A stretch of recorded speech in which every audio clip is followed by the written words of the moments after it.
Hey guys, so today we're going to learn to make molds from acrylic blanks. I bought these acrylic blanks and they are covered in paper. So I take these little tweezers and I just be careful not to scratch your acrylic.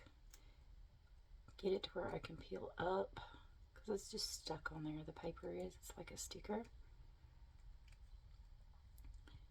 And you can go around once you get it up, get it broke loose, and then this will just peel right off. You want to peel it off the front and the back.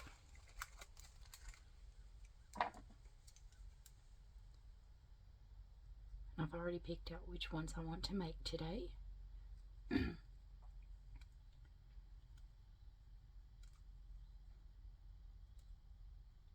getting this paper started is a little difficult. I like the tweezers because then I can pull it up once I get it just a little tiny bit started. Around the edges sometimes it's a little difficult, and I can just slide this under the paper without scratching my acrylic to get it to break loose. And pull all of that off. And then you just have your blank acrylic. Now some of these others that have words or different designs, every single piece in there will have to come off, each tooth. And I usually just scrape these off, these smaller pieces like this. It'll break them loose. This is just the easiest way I've found that I can do it. And if there's any left stuck, I can just take a piece of tape and it pulls off the rest of that tape that I wasn't able to get with my tweezers. And then I'm going to do every single one of these, and then I will be back with you. Okay guys, I got all the paper taken off. Now I've arranged my molds, my acrylics, how I want to do my mold. Because I buy these mold housings. And in each, I've got 4 of them. In each of them you get the tape, which I don't use. You get your instruction pamphlet. You get all of your little attachment clips. You get your corner pieces, and you get your straight side edges. Now, I take all these will work together, and I like to start with the corner. And these just snap together like that, and then I put a clip here. I get my next piece, and because I did that clip more toward the bottom, my next clip I'm going to do more toward the top, close it, and I like to push them down, and they help to hold each other down. Now all I'm going to do is I'm going to go around this whole thing and clip all of these together to make my housing as big as I need it. If I have extra room, I might get a few more acrylic pieces to fill up the mold. I do like to space mine out a little bit because I don't want it too thin between each piece. It weakens your mold if it's too thin. And I will just go around, like I said, and put all of these together. And then I'll be right back. Okay, once we got our housing together, I did add another little acrylic piece down in there. Got them all laid out. I've got enough space between every one that I want. I like to use contact paper. Some people will use the epoxy tape and cover the whole back. It leaks a lot between the paper if you do that. But contact paper is really sticky and it will cover the whole thing. So I like to cut mine just a little bigger than what my piece is. Now it does curl, so you do have to worry about trying to get it flat, but I find it works better. I'm just going to cut this.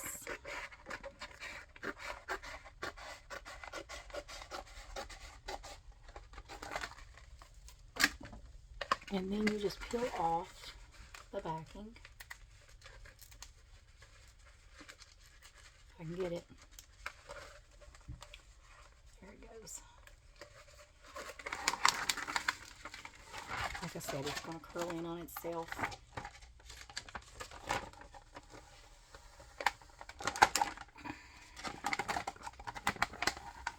Should have been more careful and not let that ruin that. And they just end up throwing this away. I'm going to flip this over first. Let's try that again.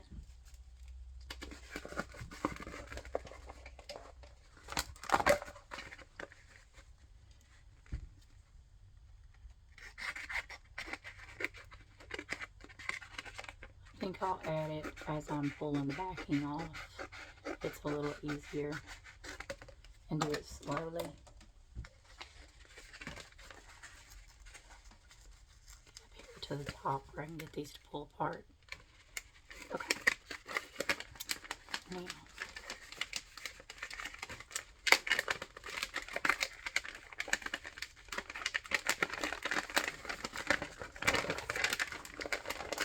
And if you'll take this will make it a little easier, a little bigger.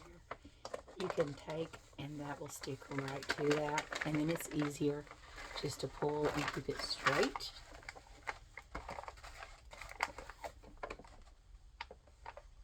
And then just seal it all the way around.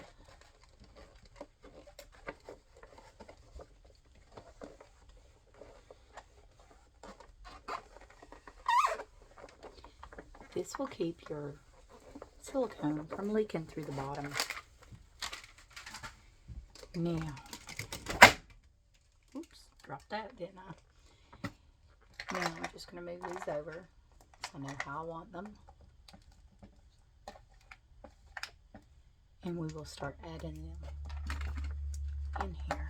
Oh, when I dropped it, I busted it apart. I made a hole.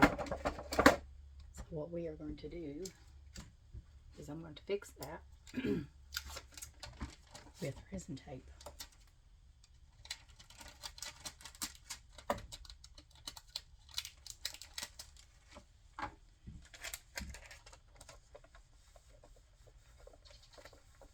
I'm going to seal that in.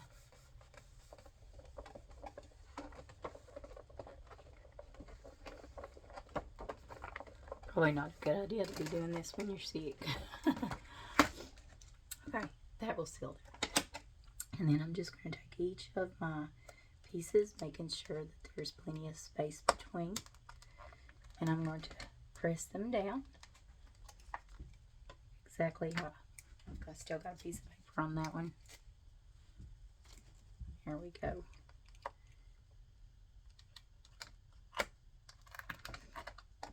And the thing is these you can peel back up. There's a piece of paper on that one too. The good thing about peeling off the back is you can see through it, and if you miss anything, you will see it. Those little intricate pieces are really difficult to get sometimes.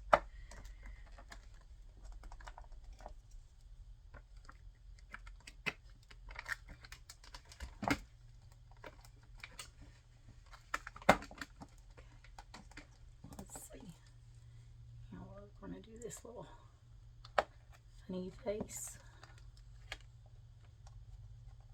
I want to press this down on that resin tape to seal that in. And let's fix it.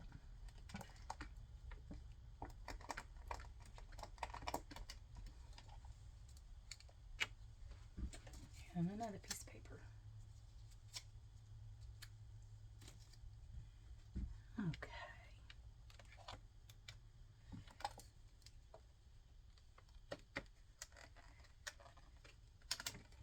Now, move this over where I've got a flat bottom. You definitely want to press these down. I probably should be doing this with gloves. Get fingerprints on them when they show up on my mold.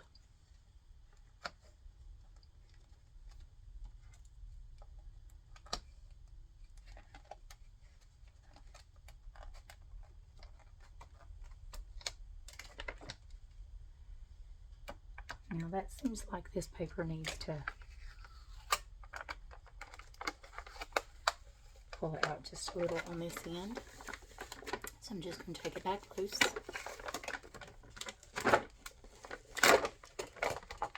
And I'm going to stretch it and redo it. And then press to make sure it's down really tightly. Any of your clips popped loose, just fix those. They do pop loose quite often. That's why I like to press them down and connect them at the corners.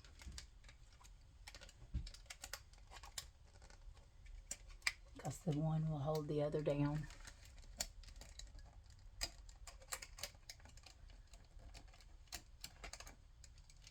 There we go.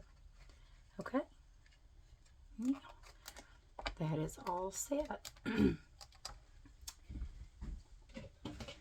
Now, I like to use a big cup, a plastic cup.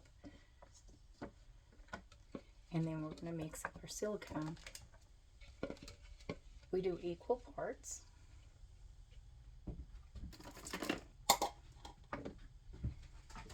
And I am using NYX Pro 1:1. It doesn't matter which color you add first. We're going to do this by weight. Let me find a scale here. I'm going to do this in grams. So I should have cleared off my workspace before I started doing all of this. The camera just a little bit. I've got some pieces I'm working on for custom orders for people for Christmas. Okay. I'm just going to move this over and set this down here. I think you'll be able to see it there. We're going to turn it on and it's going to be in grams.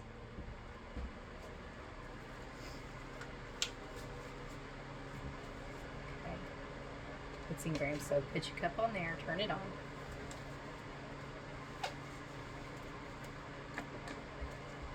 Now,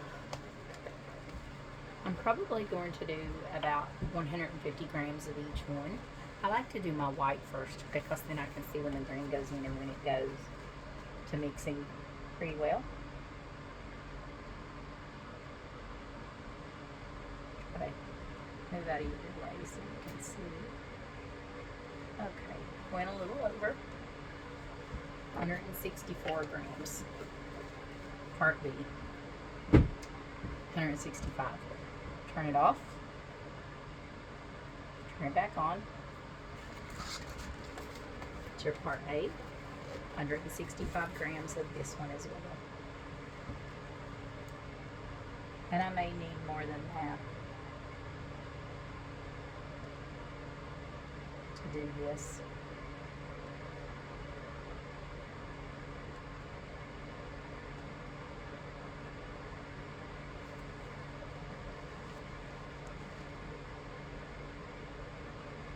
I think I'm going to go up to 175, so I'll still need to add 10 more. Part B.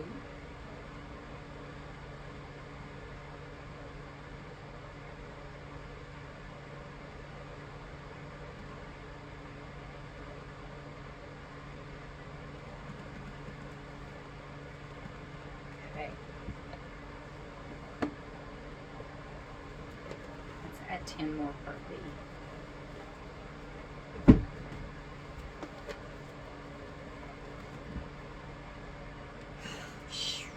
And I just did you see what I just did? I forgot to turn my scale on and dumped it in. So you know what? Hopefully this is going to work.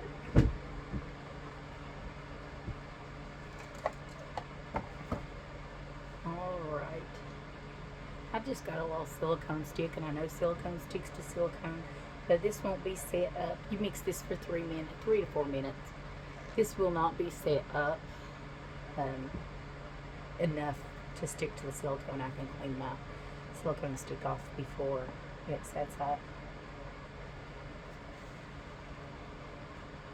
I think this silicone takes about 5 hours to set, 4 to 5 hours, and then you're able to demold it.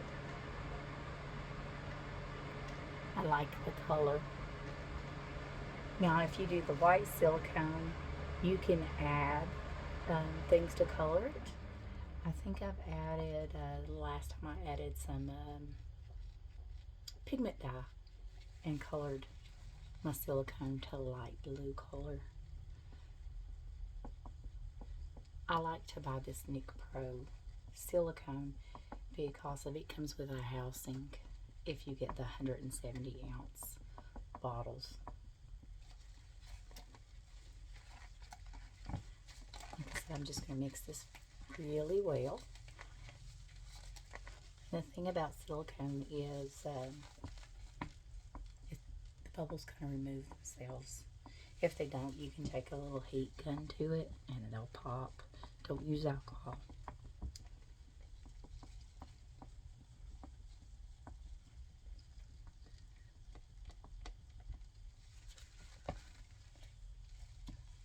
I think this will set up, even though I accidentally poured in just a little bit of the Part B without measuring it, because I didn't pour in much. I only needed to add 10 grams, and being off by just a little bit really doesn't make a difference in it setting up, as long as you're pretty close.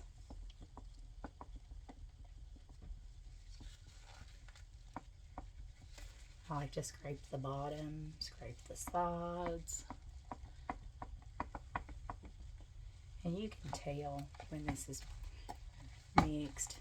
It won't be streaky anymore. You won't see any more of that clear white color.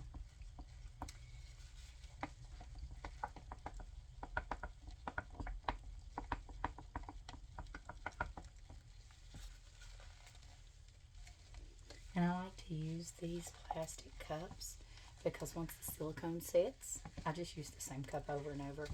The silicone will peel right out of this.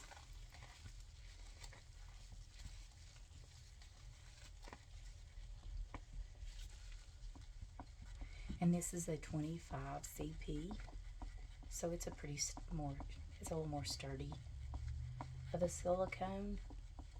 They do go up from there. You want to use at least a 25 or 30 when making your molds. Unless you're doing little silicone inlays, then you want to use like a 5 or a 10, no more than a 15 CP, because that is how flexible your silicone is going to be. And I want mine to be pretty flexible.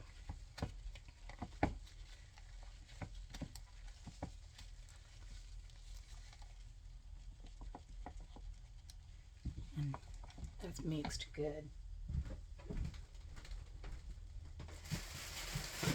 Now, this is what I mean by flexible. This is one I made the other day.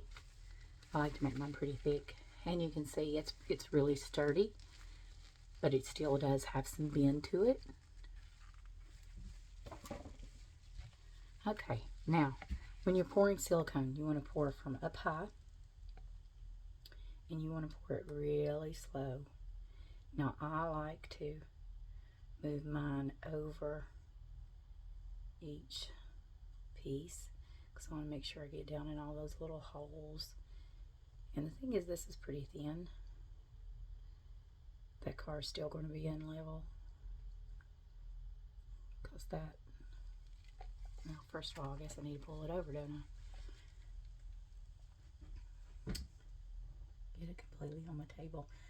My table is a leveling table, and it is level. I checked it before I did this. Like I said, I like to cover all of mine first because I like to get down in each of the little holes and crevices of each piece.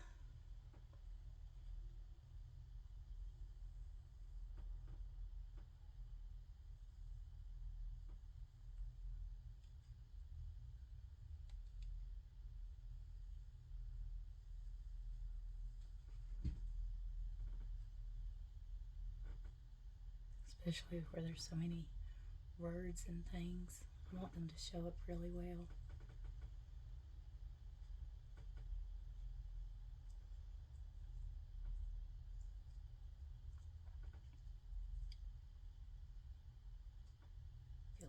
those little holes there. Okay. And then we're just going to go around it. We want to make sure this is completely covered. So like I said, you want a good backing on this. You do not want it too thin.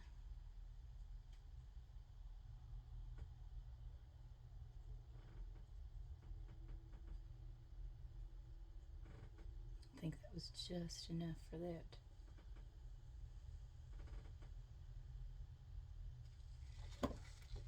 This will be a good thick mold. I could have done something else with what was left of this. I had enough to do a small one. You can use other things for housing molds. Any little, as long as it's not made of silicone, it'll work pretty well. But silicone does stick to silicone.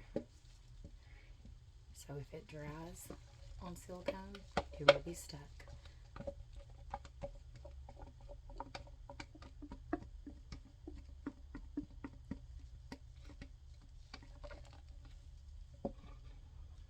I'm just getting all of this out of there.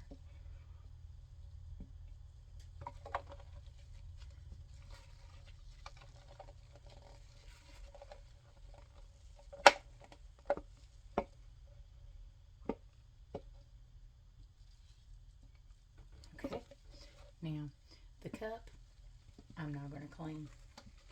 It can set up, and then I will just clean that belly out after it's set.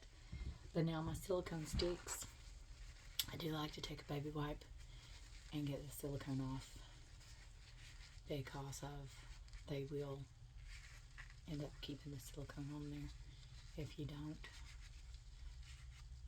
And it just comes right off. And then that's good for the next time. Now you can see all the little tiny bubbles in there. I don't know if you can see them or not, but they are popping. The ones that come up. Sometimes the silicone will leak between these. You'll see that when we take this housing apart, but I don't see any leaking around it, so that means we've got a pretty good seal. I do want to get that off my silicone mat. I hate to have that permanently there. And that's it to making a mold. Let it set until it's completely set up, and then we will demold it in another video. You can also use other things to make instead of buying acrylic blanks. I like to get these. They're little sun catcher acrylic pieces that I've just got at a local store for like $1 maybe. These work really well. I'm going to make trays out of these. I thought they were cute. Make little small coaster trays. That'll be another time. But I'll clean them up before I make them. And I'll probably cut this off because I don't want to use them as a sun catcher. But these work really well. You could stick it down in there. I'm not doing that. I don't want a piece on the back of my molds. Make it the same way. Alrighty. That's it for today's mold making.